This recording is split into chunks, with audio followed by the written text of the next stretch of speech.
I don't think he want to take the burden on of being the face of the league, but he has everything that you want. Personality, character. He does everything that you want to see in a superstar. For an American person, Anthony Edwards is that guy, and I think he got to take that role on more.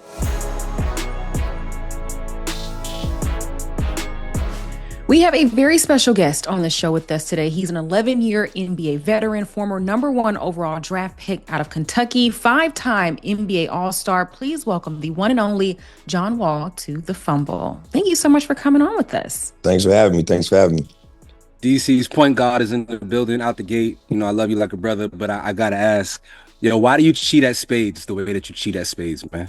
How do I cheat at spades? What I do? Tell me why I cheat at spades. You give, when you play with Shaka, y'all have signals and y'all do things that are premeditated and pre-planned. And I think it's not that, bro. You know, the problem is that I'm very well at reading cards, and you don't like that.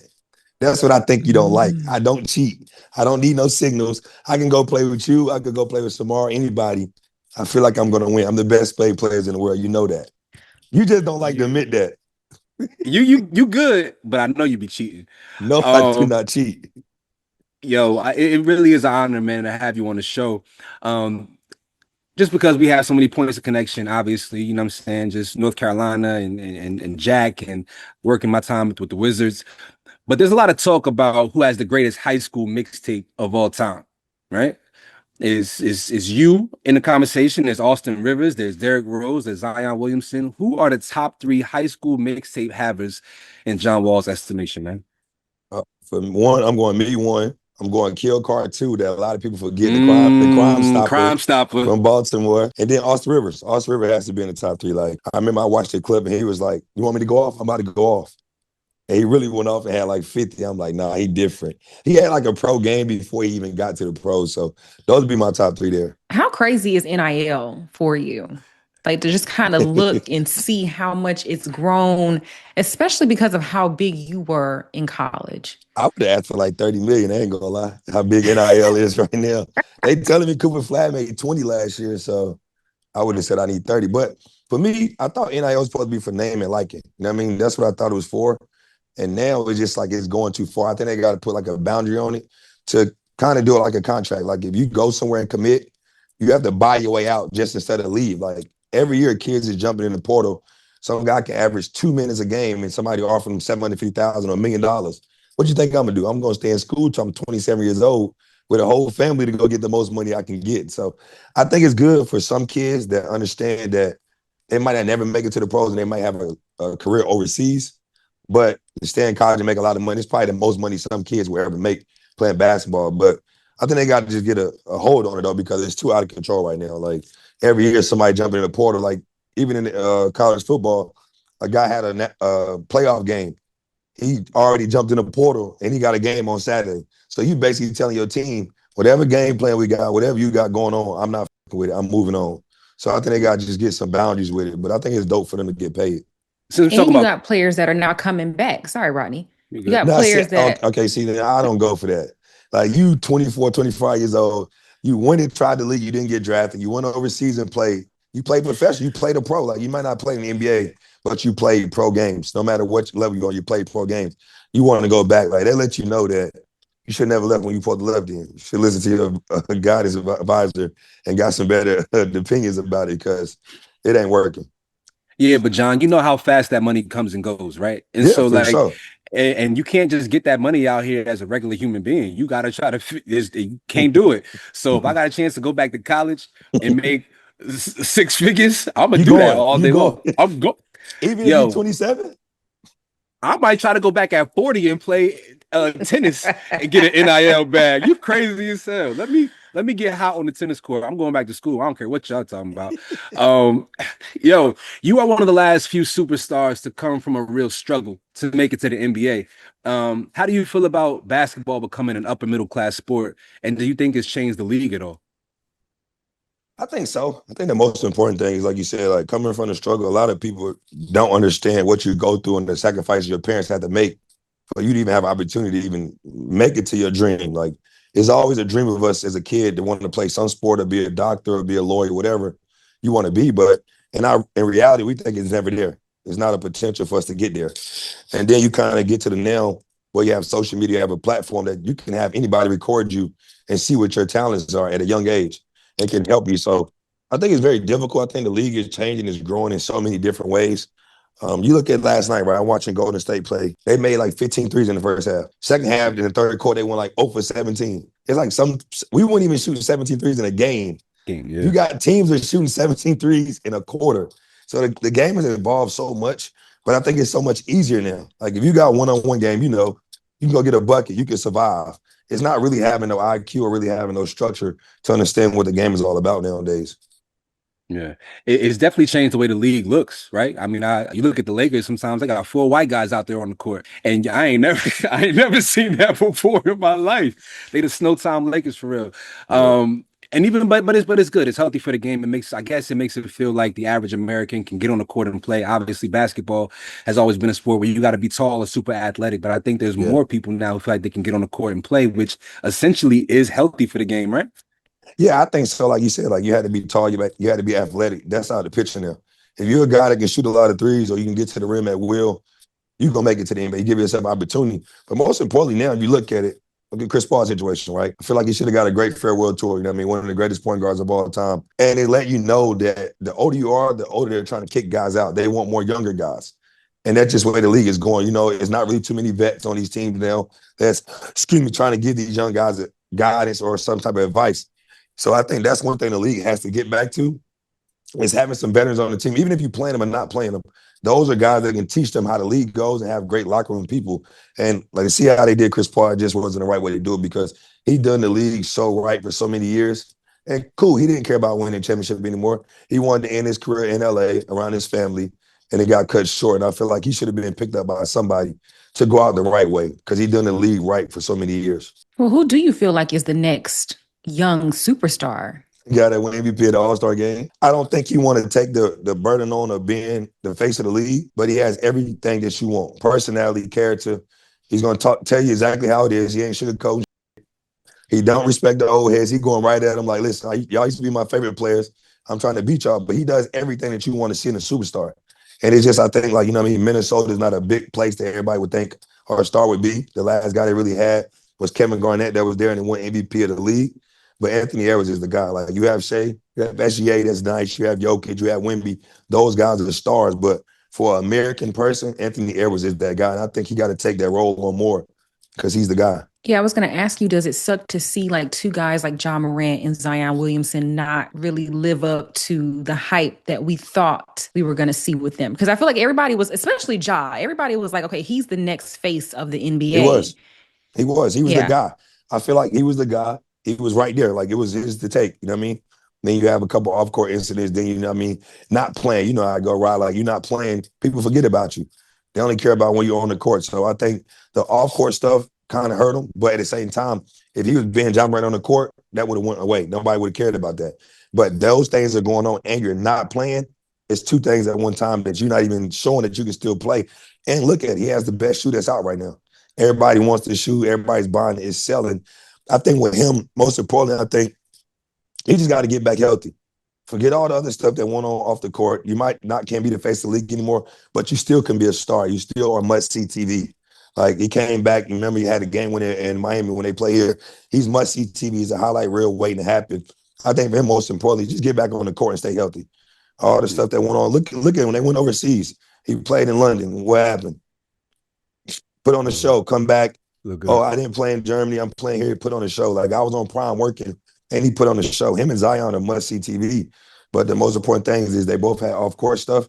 But it's just about being healthy. I mean, that's the key. Like, as long as you're on the court, those 2 guys are superstars in the league.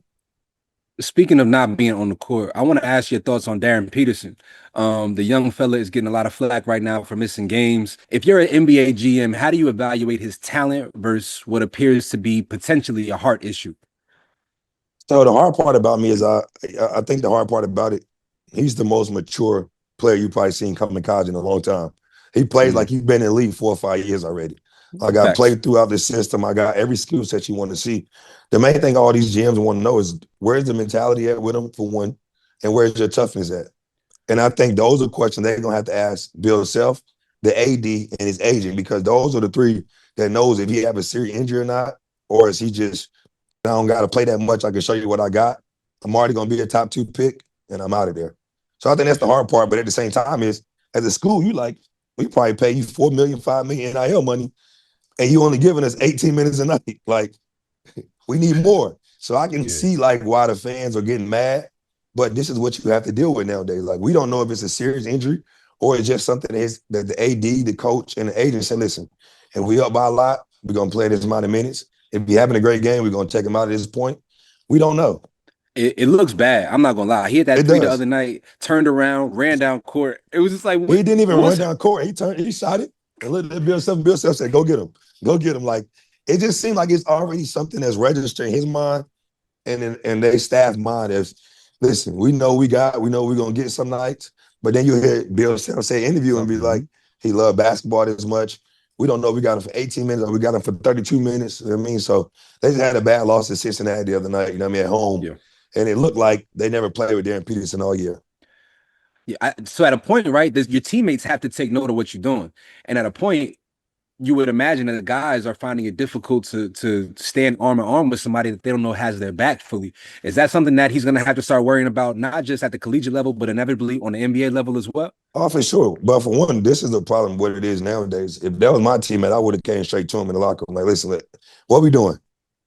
Are you in with us or you ain't? Like, we ain't trying to have you for 18 minutes this game, 32 minutes that game. What we doing? Like, because I feel like they got a team that can win a national championship. If he played every game and was healthy and helped them, they can really be a good team. Like, they want to beat Texas Tech at home, at Texas Tech. Like, that's a tough place to play. Texas Tech has some of the biggest wins of the year. They went to Arizona and beat Arizona. They beat Duke in the Garden. They beat BYU. They won big games. They just lost their best player, though, JT Toppin. But it's just like, are you with us or you not with us? And that's the difference from college and NBA, because those NBA locker rooms, if you got like real vets on your team, they're going to go question you about that. Like, come on, bro, what you doing? Like, we ain't with this half-ass and shit. You in or you out? And I think college is a little different because he's the guy. He's making probably the most money over there, and nobody going to really say nothing to him. Speaking of college, what do you make of the state of Kentucky right now? They better figure it out. I ain't going to lie. It's just like, and I like Mark Pope. I'm real cool with Mark Pope. I went to Midnight Madness this year, and I was happy when he got the job. I was sad when my coach left, you know what I mean? But, everything goes on. Everything moves forward. But it's like they had a good start early on. Then they started losing. Then they started winning some games. And then they just lost. They lost a bad game the other night to Auburn. Yeah. Got a bullshit offensive foul with like a couple of seconds left. So it's just like they better figure it out, though, because Kentucky. Where am I blanking? Oh, you went to Auburn? I did. Ew, War Eagle, ew. But what I'm saying is they want to win championships. You know what I mean? You got Kyle out of there because you didn't want one and done guys no more. You wanted to make deep runs in the tournament. And now it's like y'all both went to the same place last year. And this year is like right now, unless they win the rest of their games or win the SEC tournament, they're not making the tournament this year. Yeah.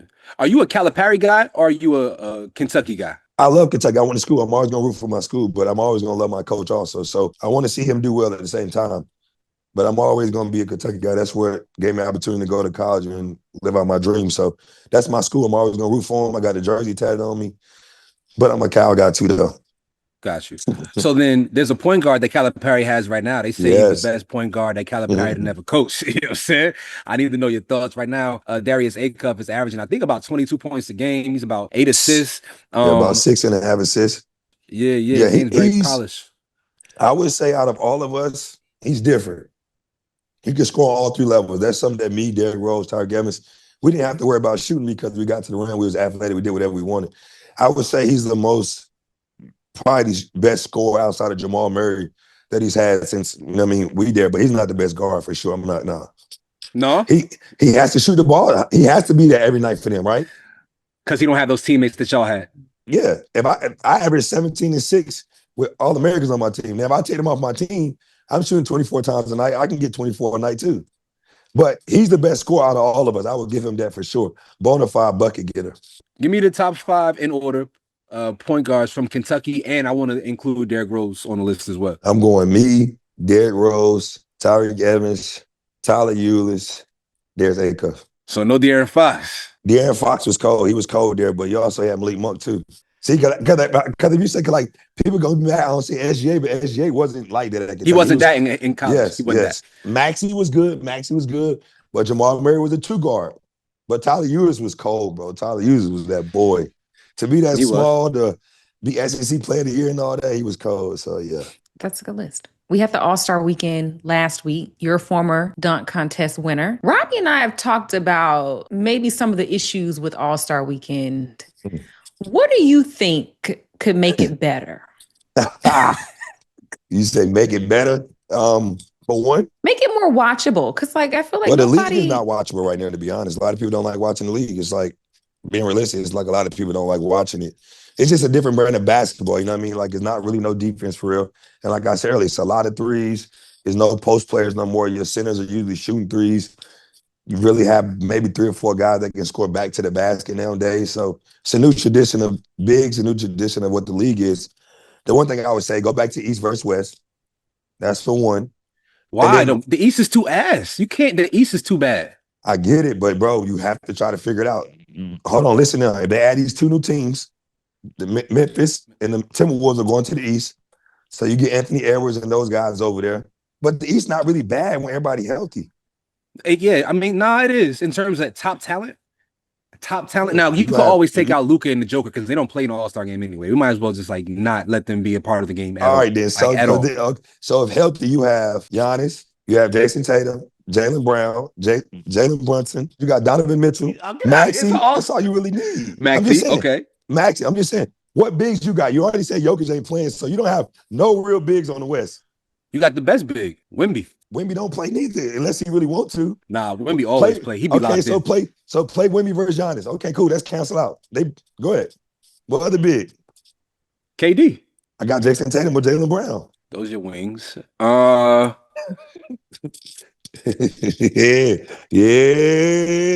No, you got Sengun. I'm not giving you that. Sengun just barely got in. He was a replacement. I still got Scotty. Hold on. I got Scotty Barnes. He different. I got Brandon Ingram. He shouldn't have been All-Star, but I hear you though. I know you're a Carolina guy. I said he shouldn't. He was a replacement. You just talked about. No, he was. He was a replacement for sure. Yeah. But you know why he was a replacement though? Because they had to put the world team, so they had to split to add. I love Siakam. Siakam shouldn't have been All-Star. But he had to be because of the world team situation.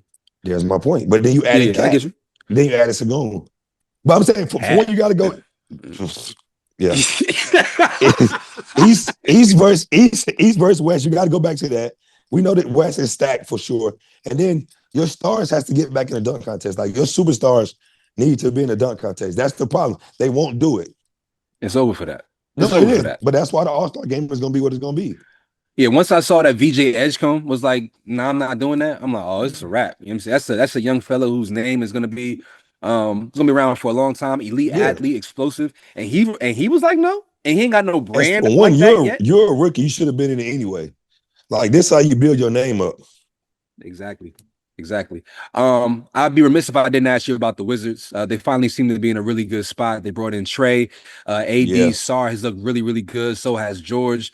This has always been my belief about the Wizards, having worked there for 5 years during the prime John Wall years.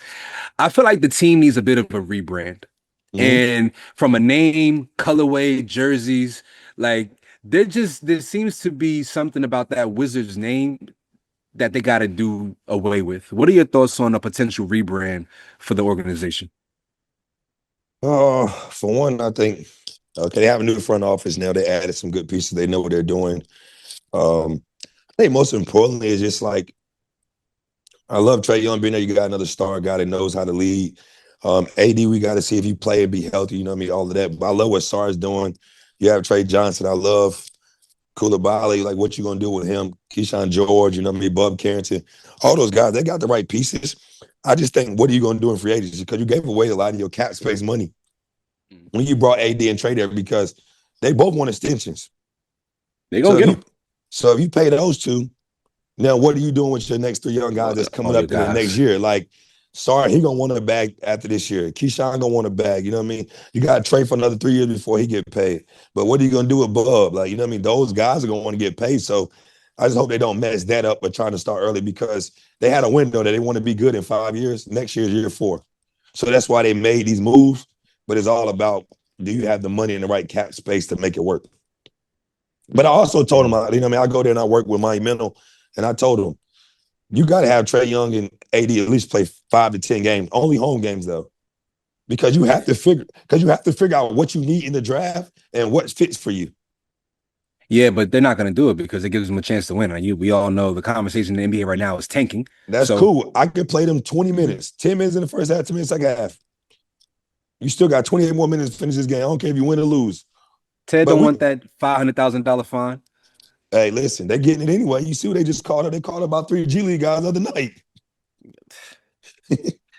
Hey, shout out to Sharif Cooper, man, hooping Jersey zone. Bucket getter. That's another guy I feel like is a true point guard that can really score at any level, can do a lot of things, but because of how tall he is, they feel like he can't guard, he can't defend. We know he went to Auburn. We all know about that. Y'all mad y'all only had him for 1 year. Oh, man. Oh, real quick, because we brought up Trae Young. Were you surprised that the Wizards gave Trae Young number 3? Even before you get to that one, I was surprised that CJ McCollum wore it. You forget CJ McCollum wore it. So I was surprised they even gave it a number 3 as I was surprised. Yeah. So when I seen CJ have it, I was like, okay, now they can once one person have you always can give it to somebody else, you know what I mean? So I was surprised when I seen CJ go out there and wear number 3.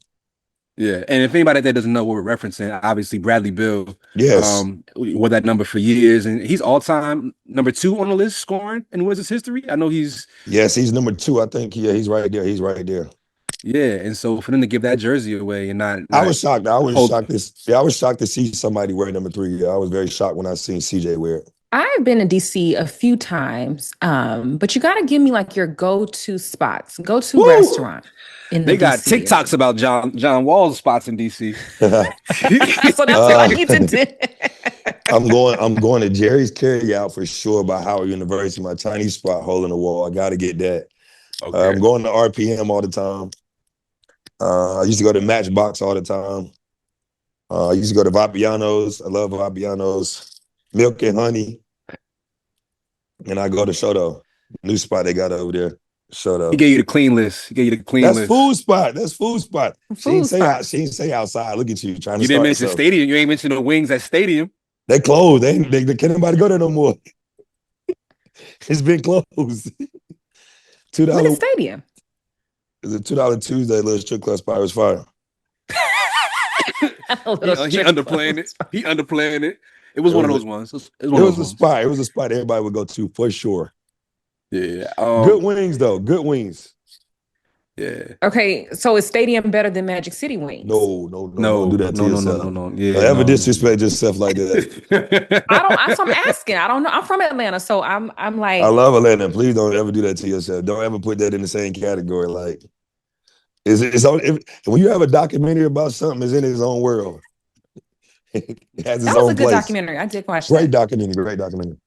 Yeah, there was some people missing though. There was some talent from back in the day that I thought would have been in there that I didn't see. We've lived a life. Hey, so you got your jersey retired in January. Can you believe how fast time went, man? They ain't retired yet. They just gave me like I hope they retired. That's the goal.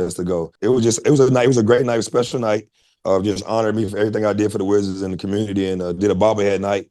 And it was perfect because shout out Amazon Prime. They gave me the opportunity to broadcast the game live. So it was an Amazon game, and I got to broadcast, do my first game with them instead of being in the studio. But that's the ultimate goal, is down the road to hopefully they retire. That's what the goal is, for them to do that. But it was still a special night just to have my boys there, you know what I mean, seeing everything I've done there. You know, Rodney, been there for a long time, working and doing the things. Had so much fun, had great runs throughout the city. So it was just great to see a lot of love and see all the young guys that's on the Wizards now show me a lot of love and be there and show the support. So it was a dope moment the whole time I was there. But no, not retired yet. You have one of the biggest hearts of any star ever. You've given so much to so many people in Raleigh, DC, and beyond. What's the best way that somebody can pour into John Wall in this chapter of your life? I think most importantly, just be genuine. You know what I mean? That's all I ask for. Just be genuine, be true to yourself. You know, everybody always say they love you and stuff like that. I'd be like, show them with loyalty. Loyalty will tell me you love me. Loyalty is love to me. But just embrace everything I'm doing. Like, you know what I mean? It's a new chapter for me. I'm enjoying the sports analyst and broadcasting role. You know me, I love to talk basketball. If I could do it all day. So now I get to do it and let everybody know my IQ, my business, my mindset, and just trying to grow in a new space, in a new field that I never thought would be my next chapter. And it just came my way, and like I'm attacking it just like I did coming into the league, watching film, trying to get better every day, and enjoying the whole process of it. It kind of pisses me off seeing you do this now. I'm gonna be honest. It pisses me off because I felt like early on, you're such a savant. Samaria, he watches not one game at a time. He watches like 3 or 4 games on television at a time if you go to his house. I'm dead ass serious. And I don't think people understood how John's brain worked, but he never really spoke about it. He never really talked that much unless you knew him intimately. And so I felt like throughout your career, man, people misunderstood or misrepresented who you actually were because the way that your brain works is so beautiful, bro. It really is. It's an incredible thing to watch. He's a computer. It's really crazy. Yeah, I think you hit it right on the nose though. A lot of people, like, if you don't know me, I don't talk to you. Like, I'm gonna be to myself. I'll be in my own little shell. But once you get to know me, we always gonna be locked in and vibed out. But that's why I love the space I'm in now, because I get to speak my mind how I really want to, and I get to show them what my basketball mind has always been about. Like, we was doing a show. It was me, Swing Cash, Rudy Gay, and Blake Griffin, and Taylor Rooks. And, you kind of always talk about we play in the garden. That's like our second home. I was like, okay, I whooped y'all ass in the garden when y'all had Kimber. And it was like, so whatever. And Blake was like, well, everybody play in the garden. And I'm like, yeah, you did play in the garden. You played against Darren Rose when he was at Memphis in 2006. Y'all both was freshmen. He was like, how do you know that? I didn't even know who we played. And they just let me know, like, I watch everything. Like, I have my own basketball tournament after Christmas, one of the best tournaments in the country. And I've always watching girls, boys, high school. I just love basketball, so I'm watching it 24/7. Like, when I'm done with this later on, when all the games come, I can't wait for like Fridays and Saturdays. It'd be a load of games after I finish my kids' game. So I had the privilege, man, of working in the arena and having a chance to meet your mom, right, Miss Francis. She was such a special lady, and she raised you so strong. And I feel like the reason why you are the way you are is because of the way that your mom raised you. So what's one part of your childhood that you prioritize giving to your 2 boys, man? I think just, like you said, the way my mom raised me. You know what I mean? Like, all the sacrifices she did, like I always talk about, like, not paying a light bill for me to play a basketball tournament at 11 years old. Like, I don't know if I'm ever going to make it to the NBA, but this is what she feel like I love to do. She took a sacrifice not to pay the bill just so I can go to a tournament, which I could have never made it to the NBA. She didn't care about it. This is what she want to do. But I think most importantly, just be known as a good person. Like, basketball, people going to love you for that, but be known as a good person. And that's what I instill in my kids every day. Like, the money, the fame, buying stuff, doing all that, it doesn't mean shit. Give quality time, spend time with your kids, spend time with your family. Enjoy that. Like, me and my kids, I enjoy when I get to come home and go to their practice. Like, it was Saturday. We had practice at 10 o'clock. Had a game Friday night at 6:15. Game over at like 7:30. I go to unrivaled game after that. Come back home, eat whatever. 9 o'clock, got to be up. We got practice. After that, we got 2 basketball games. After that, we got a birthday party. So, like, just having that whole process of just seeing my kids just get to run around and enjoy having a backyard, doing all those things. Like I always tell them, don't ever be bigger than nobody. Don't down talk none of the kids. Always show respect. Always look people in their eyes. Always shake your hand with their right hand. We're going to have manners around here. And when you got certain things, like if you got a chef or you got a maid, that's a privilege. It don't come easy. Don't walk around and think it's going to be like that. Even if you do got a maid, you mess up your room, clean it up. So all those things my mom instilled in me, I still want that in my boys, no matter whatever life we live. Boy done grewed up. That boy done grewed up, y'all. Hey, I don't know if you heard when you retired, Joe Budden shouted you out on his podcast. Bro, Joe Budden need to leave me alone, bro. Joe Budden need to leave me alone. Hey, did you hear what he said about you? He always says, I'm not repeating it, but he always says something about me, bro. I'm like, leave me out of this, bro. Nah, you gotta go. Nah, you gotta go watch it later. We can't talk about it. You gotta go watch it. She looking like, what is it? Dang. Yeah, okay. I'll leave it out. I'll leave it out, man. Or send it to me. Send it to me, Ronnie. Yeah. All right. Well, listen, bro. Again, I'm just incredibly proud of the ascension, the growth. You've always been a phenomenal person. So it's just special to see that you've been given another career, in my opinion, one that was cut entirely too short. There was so much more that I feel like you still had left to give to the game. So it's good to see the game is allowing you to give in another capacity. I'm always going to be your brother, always going to be a friend. I'm going to see you in 3 days, right? For sure. Jack. Yeah. We got wedding things going on out here in California. And keep killing, bro. And anything and everything you do, I'm I'm gonna come to Miami, check out the restaurant. What's the name of the restaurant, real quick? Mika, Mika, Mika. Samari, we gotta go to Mika. Fire, you gotta come try it out. My dog, love and light, man. Appreciate it. Thank y'all.